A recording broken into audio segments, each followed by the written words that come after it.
O Comitê de Política Monetária do Banco Central, o Copom, elevou hoje a taxa Selic em 0,50 pontos percentuais, levando a Selic a 14,75% ao ano. É o maior índice na série D histórica de conferência da Selic. 14,75% é a taxa básica de juros. Expectativa do mercado era essa, alguns mais otimistas falavam em 0,25 de elevação, mas deu 0,50. E aí, Kertzmann, como é que você analisa essa decisão do Comitê de Política Monetária do Banco Central? Antes de eu analisar, deixa eu fazer uma breve correção no que você falou anteriormente, que você falou a respeito de solidão. Não é solidão, Paulo. Tem uma música muito legal do Lobão, que ele fala assim, qual é a diferença entre solitude e solidão? Solidão é aquele ato, é o estado em que você não domina, né? Você não tem como optar por estar ou não só. A solitude é diferente, a solitude acaba sendo uma escolha. Mas vamos lá, chega de filosofar. Mas é isso mesmo, você tem razão. Boa análise, bom pensamento esse colocado. Pois é, mas vamos sair do campo filosófico, que é tão bom, né, Paulo, a gente poder filosofar um pouquinho, e vamos pro mundo terreno e falar de mais uma alta da Selic. Olha, já era esperado, isso já foi anunciado anteriormente pelo próprio Banco Central. Paulo, infelizmente é um ciclo que se iniciou e se iniciou de forma ainda mais dura, ainda mais perversa em setembro do ano passado. Só para os nossos teleweb amigos e amigas ouvintes terem uma ideia, de setembro do ano passado para cá, pouco mais de 6 meses, a Selic já aumentou 4,25%. Paulo, isso é simplesmente devastador para a economia de um país.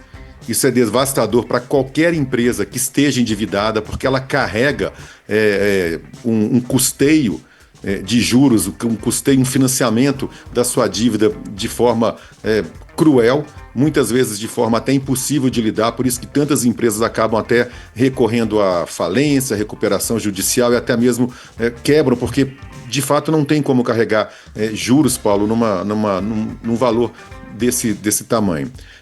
Além das empresas endividadas, Paulo, outras empresas que precisariam crescer, que elas poderiam se expandir e a partir daí elas precisam de capital de giro, elas precisam de capital de financiamento para poder investir em equipamentos, em novas instalações, até mesmo, Paulo, para poder trazer mais oferta de produtos e serviços para o mercado, justamente para poder combater a alta da inflação. Essas empresas também não conseguem se financiar com uma taxa de juros tão elevada, porque o retorno sobre o capital que elas pegam emprestado costuma ser inferior, ou seja, a margem de lucro costuma ser inferior aos juros. Então, são situações, Paulo, muito perversas, muito ruins para a economia.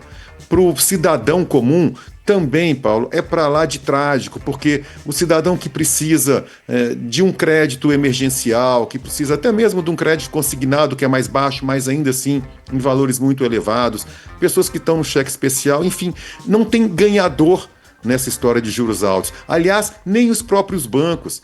Tem uma lenda no Brasil que acha que quando os juros aumentam, os bancos ganham mais dinheiro, os banqueiros ficam mais ricos. Não, isso não é verdade, porque a inadimplência sobe. E o que os bancos fazem nada mais é do que pegar o capital de alguém e investir, por exemplo, em títulos do Tesouro Brasileiro, que pagam esse prêmio tão elevado. Então, não é bom para ninguém. Para o próprio país, então, nem se fala. A dívida pública cresce exponencialmente.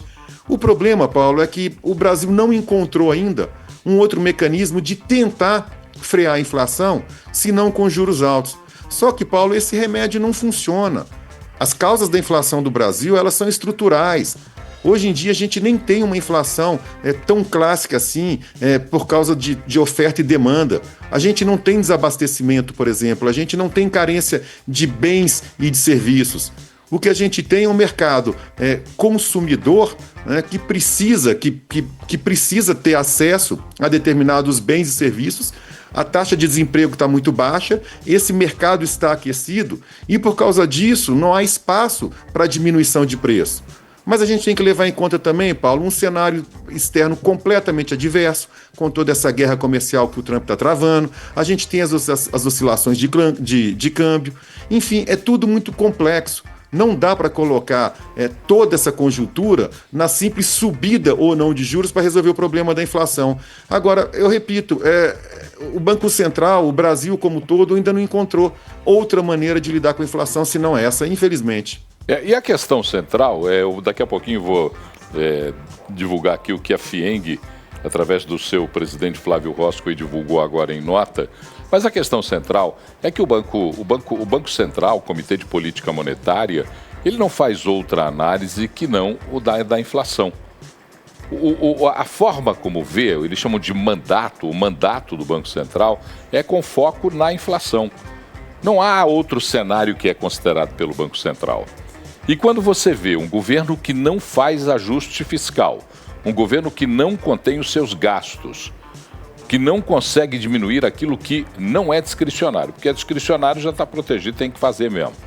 Mas não consegue entender que o não discricionário tem que ser reduzido.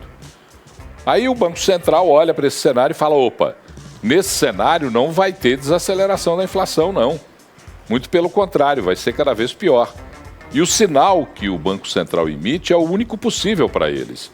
Aumentar a taxa de juros na observância do controle da inflação. E lembre-se bem, essa ação era criticada pelo presidente Lula, pelo ministro Haddad, pelos petistas de plantão, dizendo que era uma ação perversa de Roberto Campos Neto.